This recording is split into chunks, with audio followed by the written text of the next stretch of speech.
Bonjour chers élèves, je me présente, je suis Arouak Bouzid, enseignant de gestion au lycée de Korba à Nabeul. Ce cours a été élaboré et préparé sous les directives de M. Ali Lebhouri, inspecteur général de la matière. On est toujours dans le cadre de la révision de la matière de gestion et en poursuite du chapitre 2, la gestion de production. Notre leçon porte aujourd'hui sur la comparaison entre les prévisions et les réalisations, soit la dernière section de votre chapitre. La présente séance va s'articuler autour de 6 étapes, à savoir les objectifs, les prérequis, les principes de la méthode, l'analyse des écarts. Nous faisons ensemble quelques applications chiffrées et nous finissons par apporter des conclusions. Commençons par les objectifs de la leçon. En fait, au terme de cette séance, l'élève doit être capable de distinguer entre les coûts réels et les coûts prévisionnels, de déterminer et interpréter l'écart global, de savoir décomposer l'écart global en sous-écarts, à savoir un écart sur quantité et un écart sur coût, d'interpréter les sous-écarts dégagés, d'expliquer les origines des différents écarts et de proposer des solutions adéquates. Nous allons commencer par se rappeler de quelques notions de base déjà étudiées au niveau de la deuxième année, plus précisément lors de l'étude de processus de gestion. Vous avez déjà vu que la gestion est un processus de planification, d'organisation, de direction et de contrôle. Et on vous rappelle que notre leçon porte sur la comparaison entre les prévisions et les réalisations, c'est-à-dire on est en train d'effectuer du contrôle lorsqu'on parle de comparaison. Cette étape de contrôle consiste à mesurer les résultats, identifier et vérifier les écarts entre les prévisions et les réalisations, minimiser les écarts défavorables et apporter les mesures correctives qui s'avèrent indispensables. Avant d'entamer notre étude de contrôle de coûts, il est à noter que le contrôle peut concerner les coûts tels que le coût d'achat, le coût de production et bien sûr le coût de revient, ainsi que les chiffres d'affaires et les résultats. Dans les différents cas, le contrôle nécessite l'établissement de calculs préalables qui constituent une référence et une base de comparaison entre les réalisations et qui vont permettre aux gestionnaires de dégager les écarts et de prendre les décisions adéquates. D'une manière générale, le contrôle de coûts vise à avoir des finalités multiples, à savoir, il permet de comparer les réalisations avec les prévisions. Aussi, le contrôle de coûts permet de déceler les écarts significatifs. Déceler les écarts significatifs, c'est-à-dire détecter et dégager les écarts significatifs, les analyser et prendre les mesures correctives indispensables.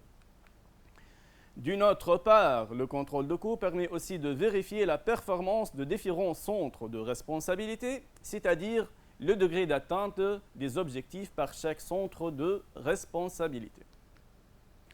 Passons maintenant au principe de la méthode. On va essayer, par le biais de ce que suit, de distinguer les coûts réels aux coûts prévisionnels, de comprendre la différence entre eux et comment peut-on l'interpréter.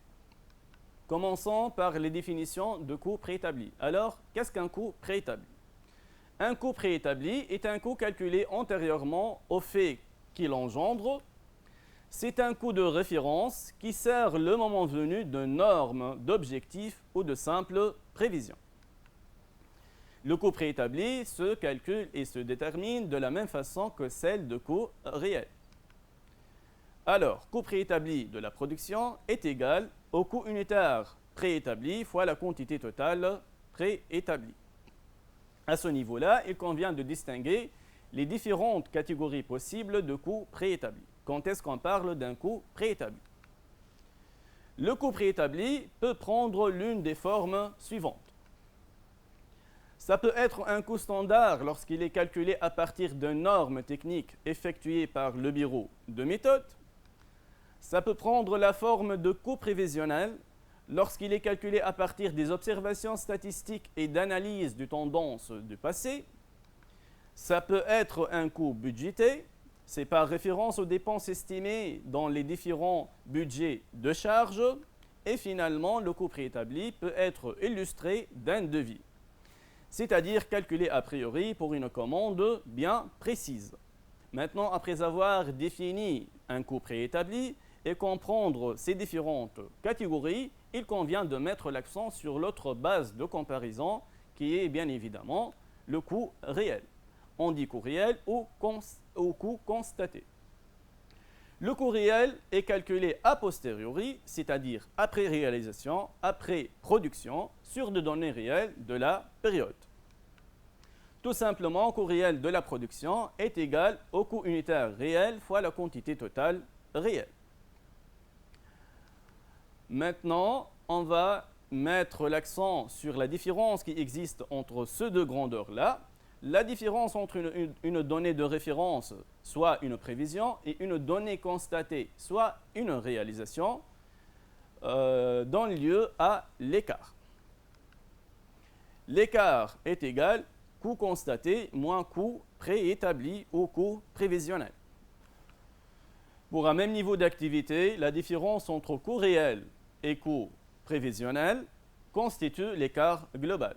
Cet écart global se décompose en écart sur quantité et en écart sur coût, c'est-à-dire il est égal à la somme de deux sous-écarts-là. Maintenant, les résultats qui peuvent exister de l'écart global sont à l'ordre de 3. C'est-à-dire, cet écart global peut être positif, supérieur à 0, négatif, c'est-à-dire inférieur à 0, ou bien nul. Maintenant, comment peut-on interpréter les résultats trouvés? Prenons le premier cas. Si le résultat dégagé de l'écart global est supérieur à 0, c'est-à-dire il est positif, c'est que le coût réel est supérieur au coût prévisionnel. Exemple, on a anticipé, on a prévu de dépenser 1000 dinars pour la production de 10 tables, bien que réellement on a dépensé 1200 dinars. C'est-à-dire on a dépensé 200 dinars de plus. Lorsqu'on parle d'une dépense supplémentaire, un coût supplémentaire à l'entreprise, ça va être une chose en faveur de l'entreprise ou en défaveur de l'entreprise. Certainement, ça va être en défaveur de l'entreprise. L'écart ici est défavorable car l'entreprise a supporté un coût supérieur à celui prévu. Prenons maintenant le cas contraire.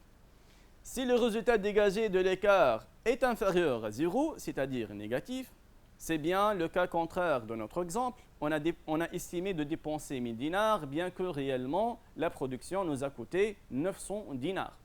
Il y a une dépense de moins de 100 dinars qu'on a estimée.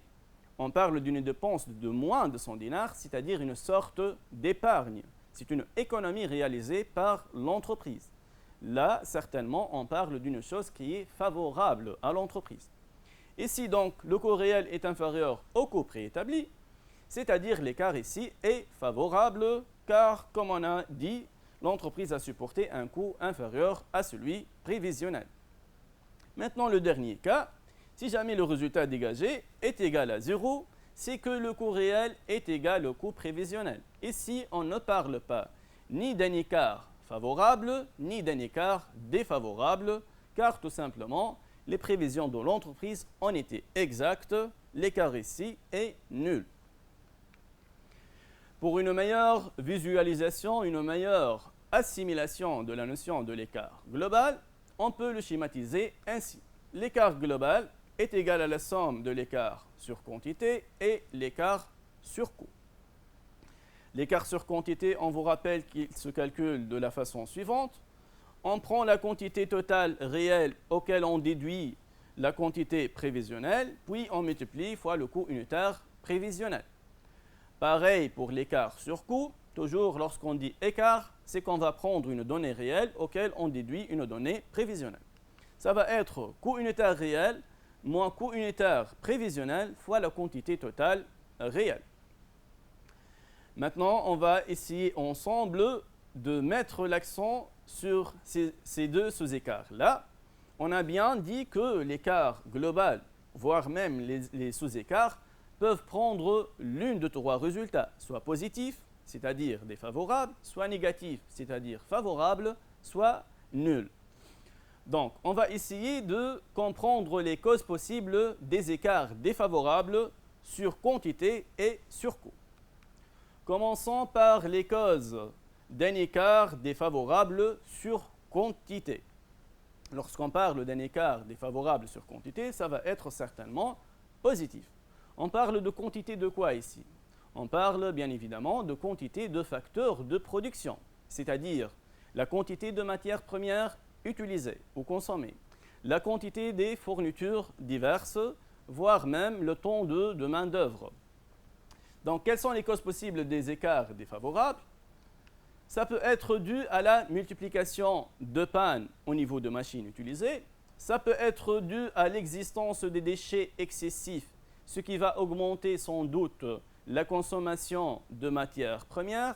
Donc, on va surconsommer qu'on a prévu. Ça va générer, bien sûr, un écart défavorable.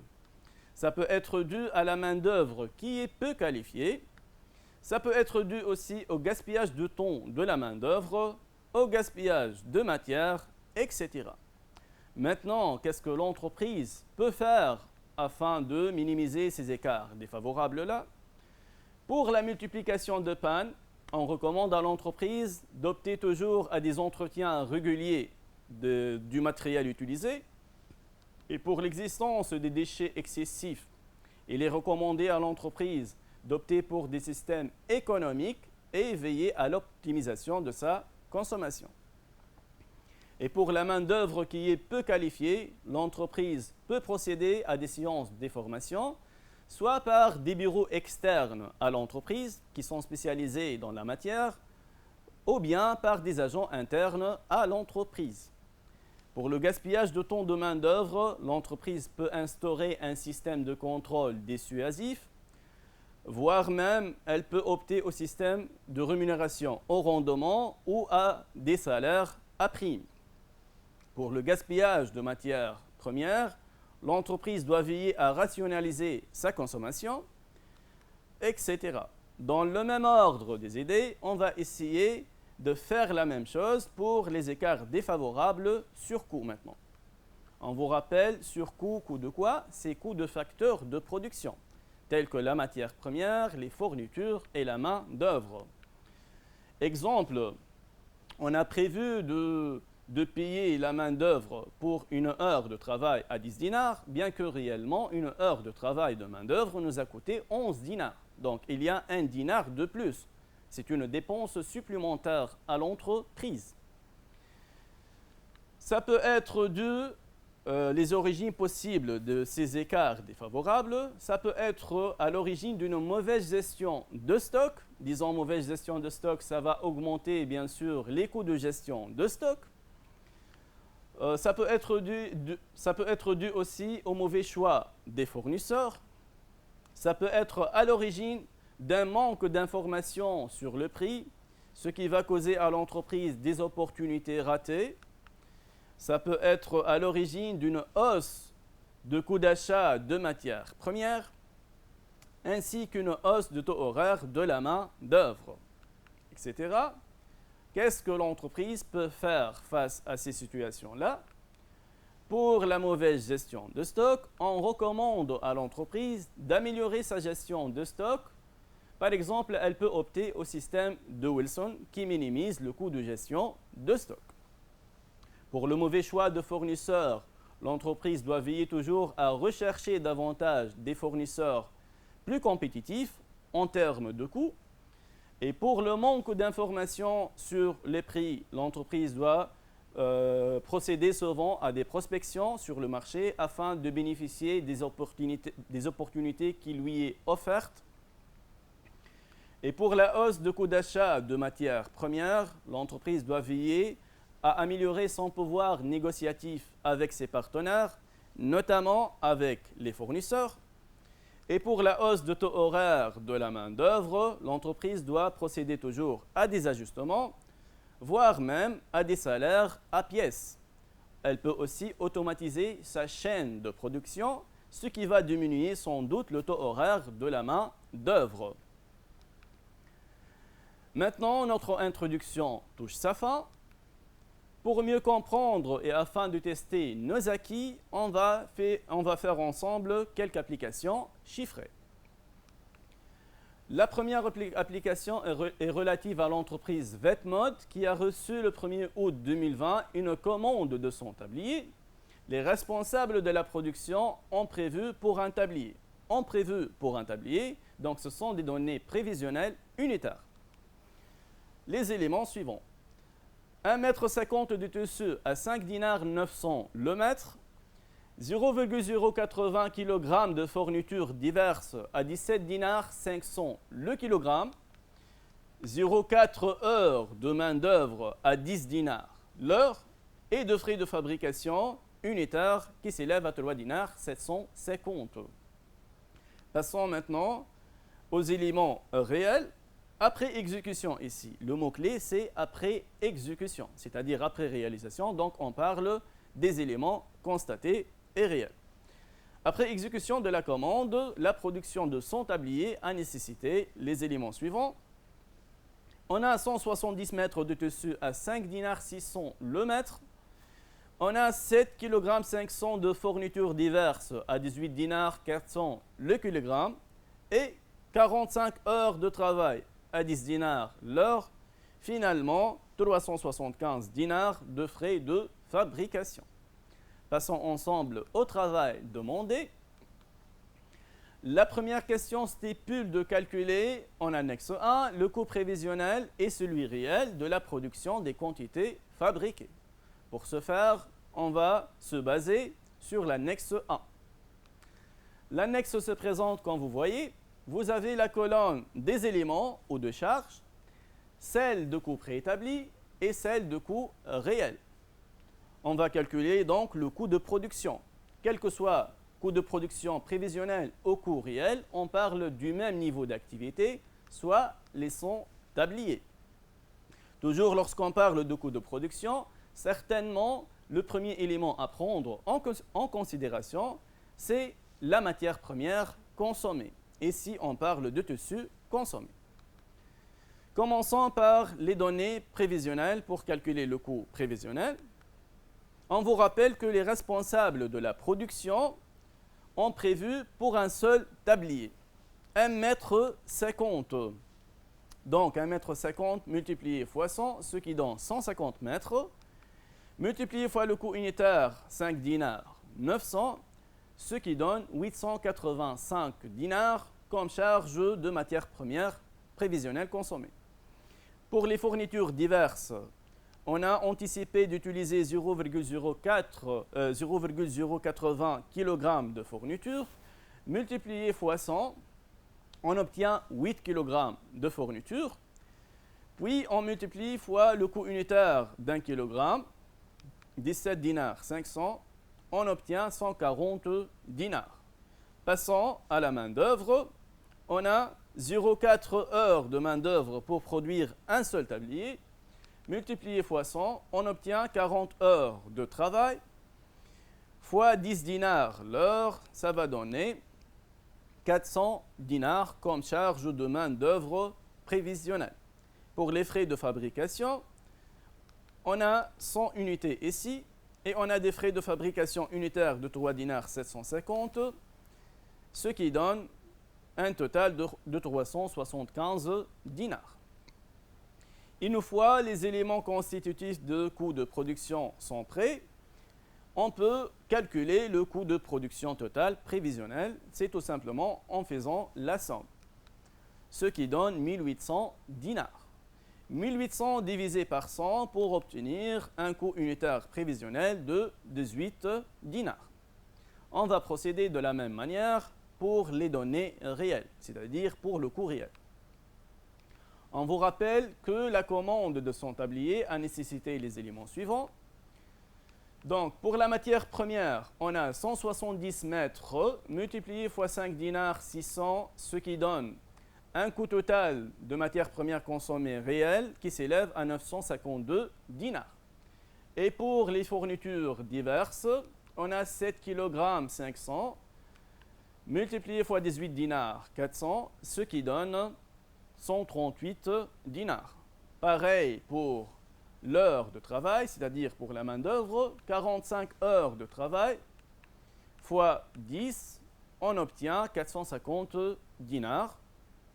et on a des frais de fabrication total qui s'élèvent à 375 dinars.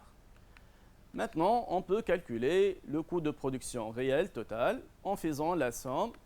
On trouve 1915. Divisé bien sûr par 100 pour trouver un coût unitaire réel de production qui s'élève à 19 dinars 150.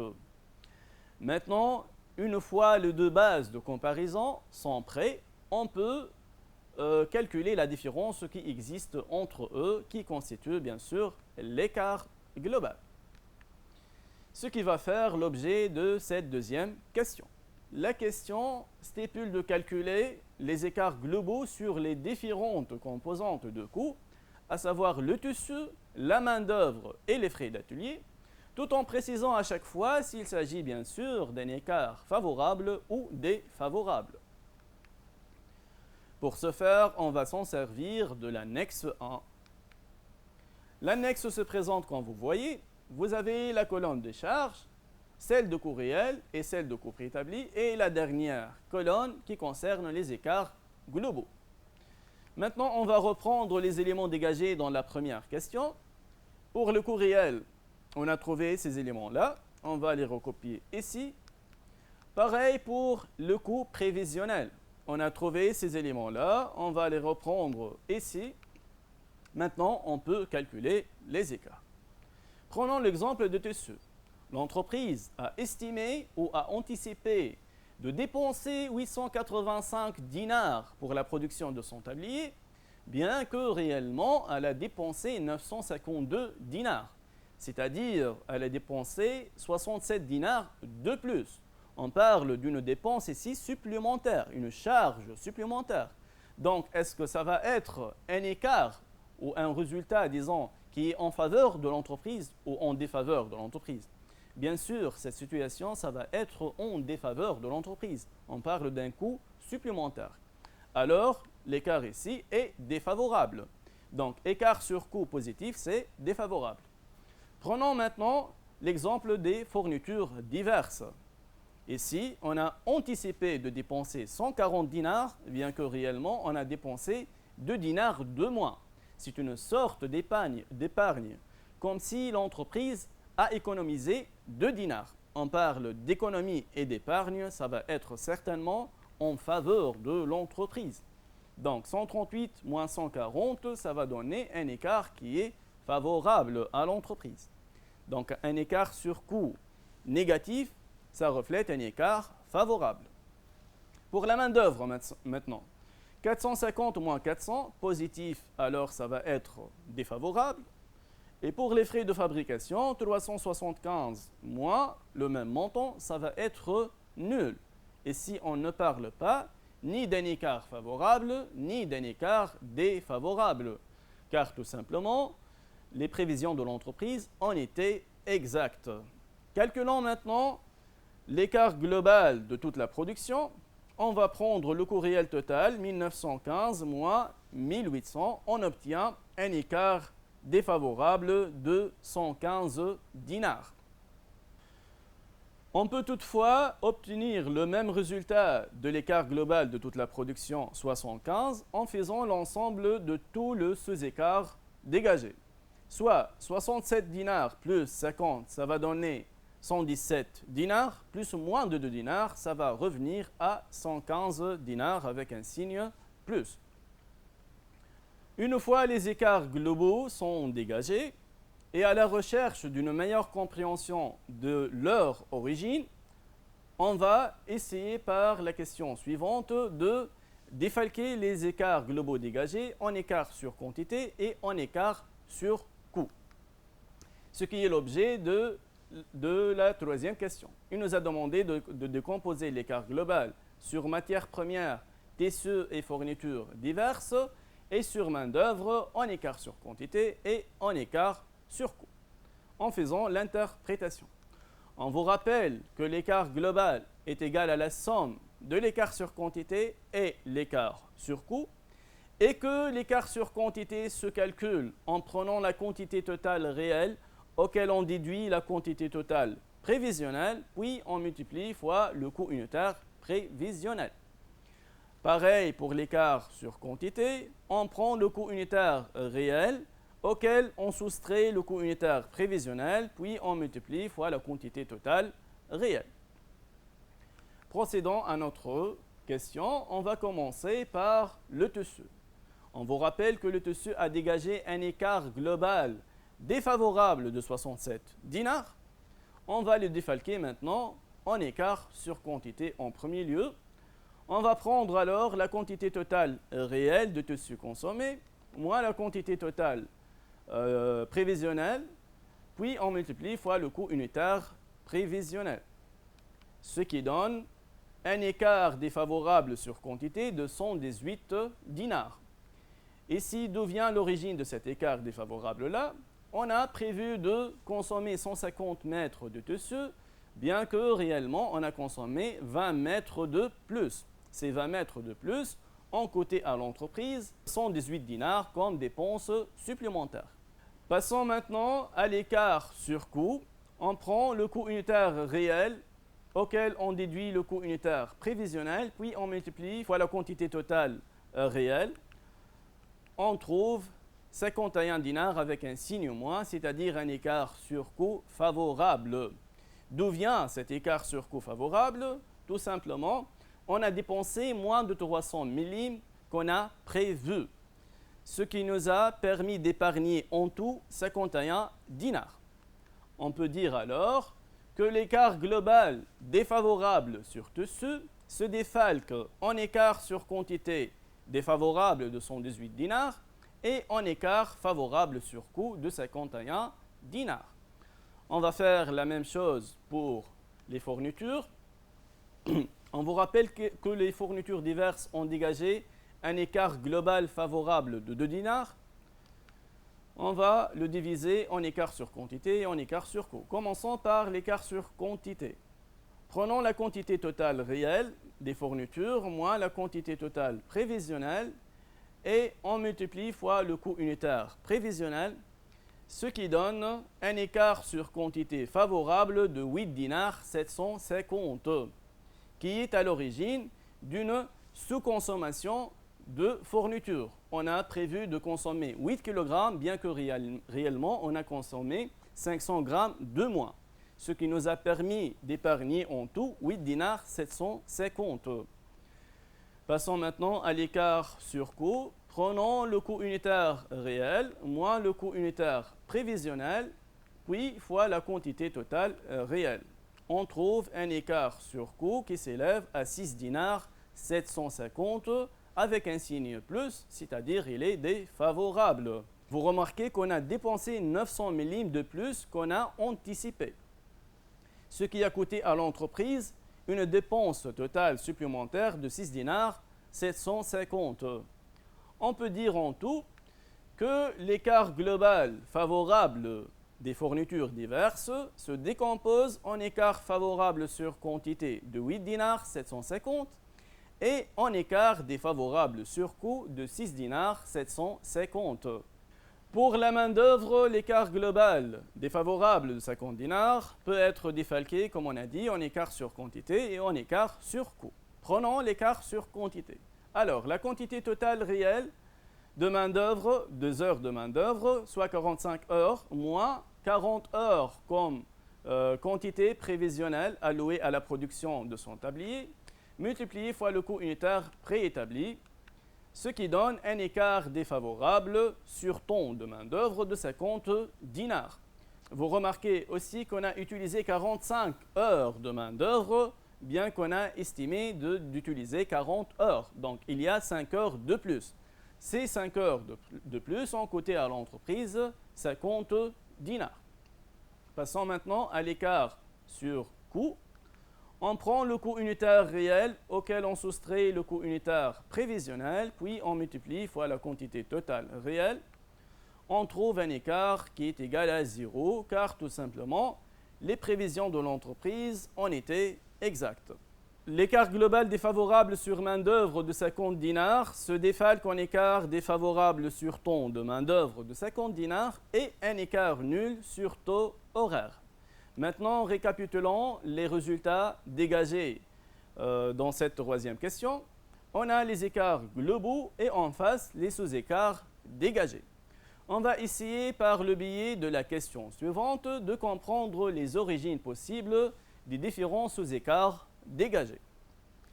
La question donc stipule d'expliquer les origines possibles des différents écarts, commençant par le tissu. On a vu que le tissu a dégagé un écart défavorable sur quantité de 118 dinars.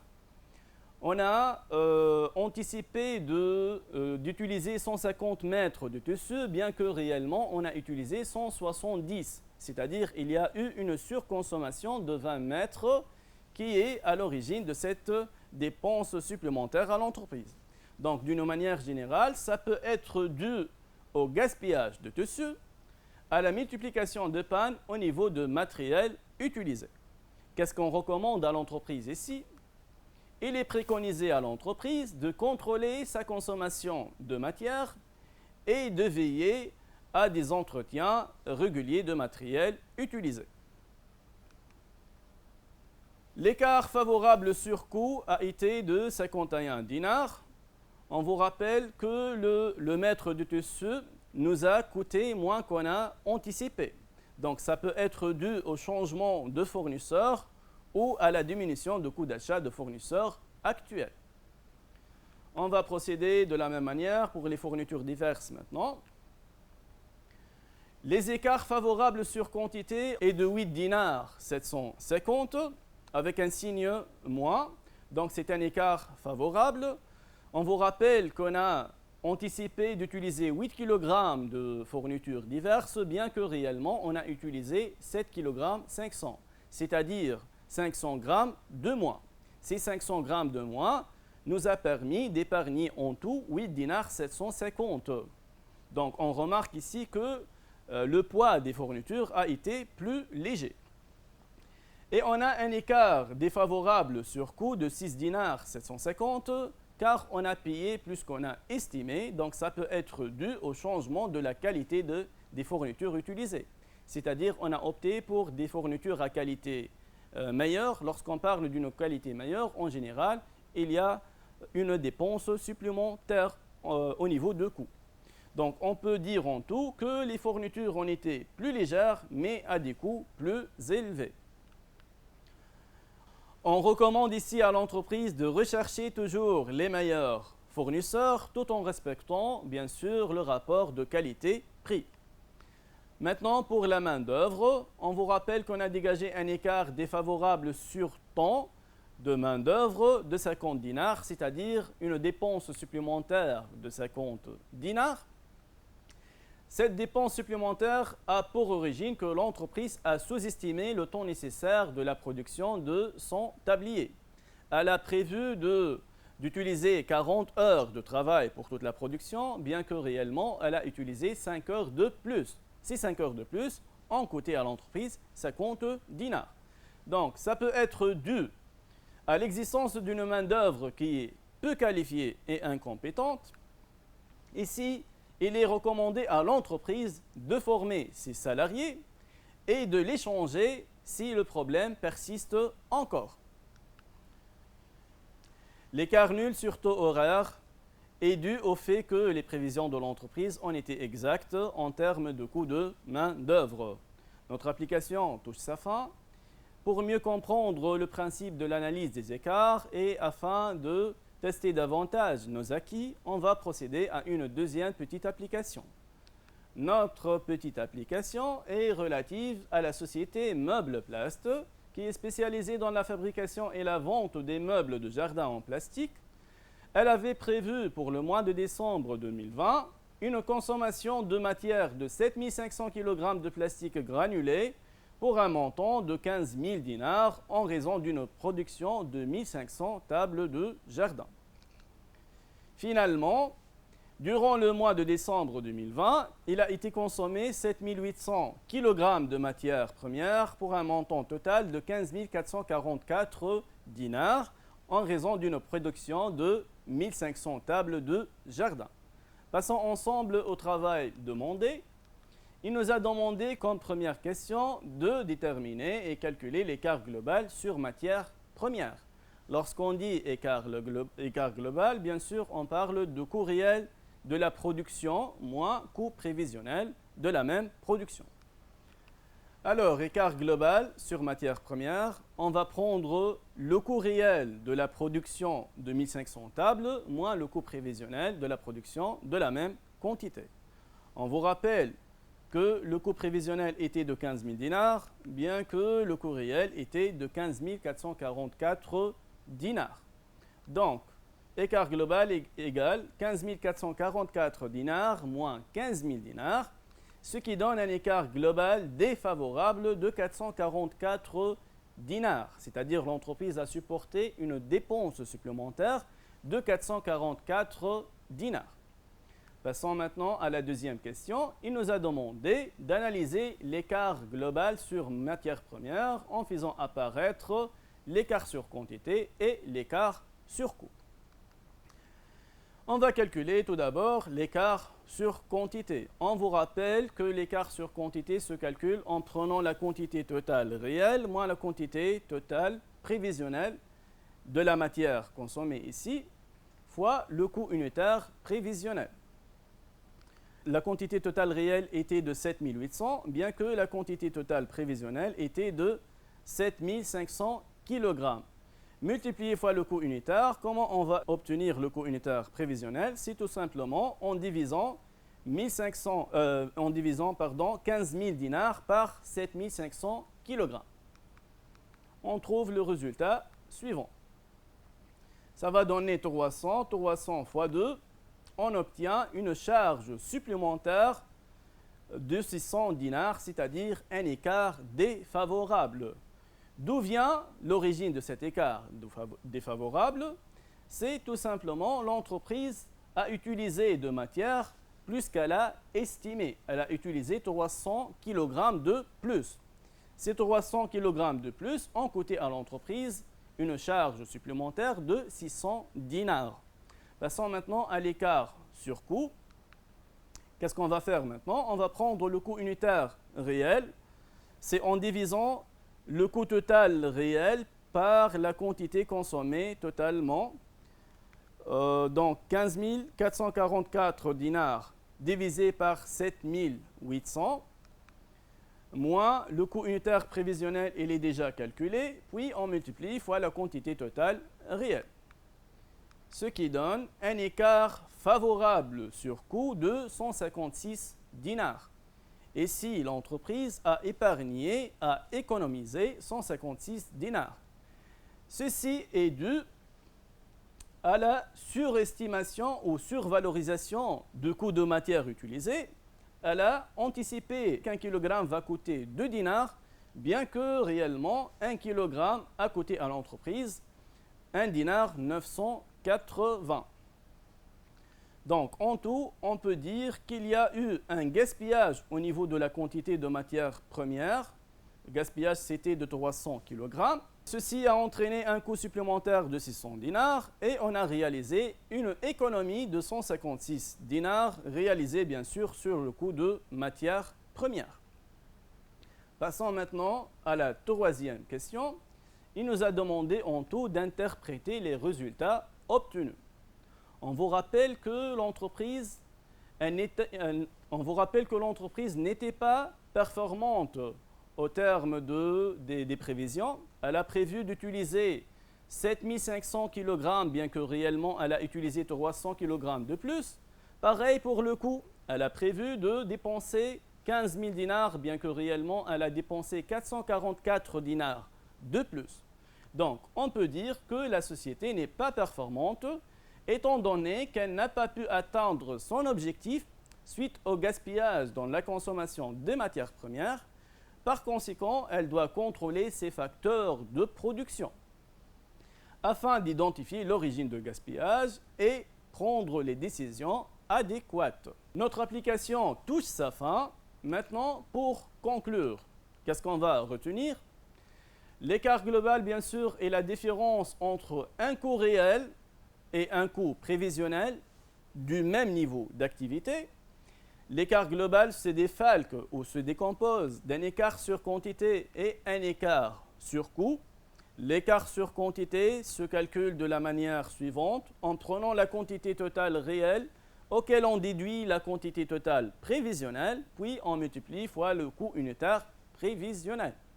Et pour l'écart sur coût, toujours lorsqu'on dit écart, c'est qu'on va prendre une donnée réelle auquel on va soustraire une donnée prévisionnelle. Donc l'écart sur coût désormais, coût unitaire réel moins coût unitaire prévisionnel, bien sûr fois la quantité totale réelle. On vous rappelle que les résultats dégagés de l'écart, quel que soit on parle d'écart global ou de sous-écart, peuvent prendre l'un de trois résultats. Ça peut être positif ou bien négatif ou bien nul. Prenons le premier cas. Si l'écart est positif, c'est-à-dire supérieur à 0, on parle ici d'un écart sur coût. C'est-à-dire l'entreprise a dépensé plus qu'elle a anticipé. Bien sûr, ça va être en défaveur de l'entreprise, c'est-à-dire un écart défavorable. Le cas contraire maintenant, si le résultat dégagé de l'écart est inférieur à 0, c'est-à-dire négatif, c'est que l'entreprise a réalisé ici une économie, c'est-à-dire elle a dépensé moins qu'elle a prévu. On parle d'un écart favorable. Et finalement, si jamais le résultat dégagé est égal à 0, c'est-à-dire l'écart ici est nul. Donc l'entreprise, elle n'est pas en situation ni favorable ni défavorable, car tout simplement, les prévisions de l'entreprise ont été exactes. D'une manière générale, le calcul des écarts a pour conséquence que tout écart négatif au niveau d'un coût, et on a bien souligné au niveau d'un coût, traduit une économie par rapport aux prévisions, c'est-à-dire l'entreprise a dépensé moins qu'elle a estimé. Il est donc favorable. Et que tout écart positif implique une charge et une dépense supplémentaire à l'entreprise, il est donc défavorable. Voyons maintenant la même logique de l'écart sur le chiffre d'affaires et le résultat. Est-ce que ça va être la même ou non? Pour le résultat et le chiffre d'affaires, il vous a dit que tout écart négatif est jugé défavorable. Prenons l'exemple que nous avons anticipé de réaliser un bénéfice de 1000 dinars, bien que réellement on a réalisé un bénéfice de 900 dinars. C'est-à-dire il y a un manque à gagner de 100 dinars. Lorsqu'on parle d'un manque à gagner, certainement ça va être une chose qui est en défaveur de l'entreprise. C'est pour cela un écart négatif au niveau du résultat est jugé défavorable, car tout simplement les réalisations ont été inférieures aux prévisions. Et un écart positif est jugé favorable, car c'est le cas contraire. On a réalisé des bénéfices plus qu'on a estimé, donc les réalisations ont été supérieures aux prévisions. Dans tous les cas, le gestionnaire est amené à localiser, rechercher et analyser les origines des différents écarts et apporter les mesures correctives nécessaires. L'analyse des écarts est un outil indispensable et primordial au gestionnaire pour assurer la performance, la compétitivité et le bon pilotage de son entreprise. Cette analyse peut concerner également la gestion des ressources humaines, à savoir la GPEC, les stocks et les investissements. Elle n'est pas dédiée seulement à l'analyse des coûts ou au contrôle de coûts. Il convient ainsi de s'interroger sur les autres instruments de gestion dont doit disposer l'entreprise pour mieux garantir sa réussite. On est au terme de notre séance. Il ne reste que vous espérer le meilleur et vous souhaiter la réussite. Bonne révision et merci pour votre attention.